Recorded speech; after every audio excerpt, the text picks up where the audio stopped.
এর আগের ভিডিওতে তোমাদের সাথে শেয়ার করেছিলাম যে মা লক্ষ্মীকে কিন্তু আমি একটা ইয়েলো কালারের ঘাগরা পরিয়েছিলাম, বাট মিডিলে যা গরম পড়েছিল আমার শুধু মনে হচ্ছিল মায়ের হয়তো ভীষণ গরম লাগছে। তো তার জন্য হচ্ছে আমি আবার গিয়ে কয়েকটা আর কি সুতির ড্রেস কিন্তু নিয়ে এসেছি, শুধু মা লক্ষ্মীর জন্য আনিনি, গণেশ ঠাকুরের জন্যও এনেছি।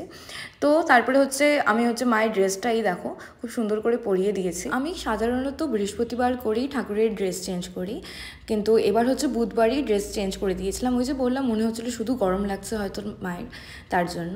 তারপরে মনে হলো যে এবার গণেশ ঠাকুর কেন বাদ যাবে, একবারে গণেশ ঠাকুরকেও ড্রেসটা কিন্তু চেঞ্জ করিয়ে দিই।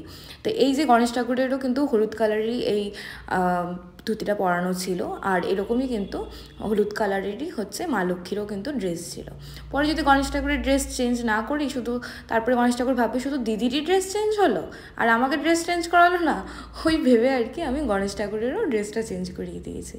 আর গণেশ ঠাকুরকে পরিয়েছি এই যে হোয়াইট কালারের ধুতিটা, আর এবার গয়নাটা সেমই রেখেছি, মানে মালাটা সেমই রেখেছি হলুদ কালারেরই। দেখলাম পরিয়ে বেশ ফুটছে এই হোয়াইট ধুতির সাথে। আর ইয়েস একটু পারফিউম মানে আতর, আর তারপরে এই হলো আমার লক্ষ্মী আর গণেশের সাজ। তোমাদের কেমন লাগলো আমাকে কিন্তু অবশ্যই জানিও। আর আমি ওই যে বললাম অনেকগুলো ড্রেস এনেছি, সেই ভিডিও কিন্তু তোমাদের সাথে খুব তাড়াতাড়ি শেয়ার করব। রাধে রাধে।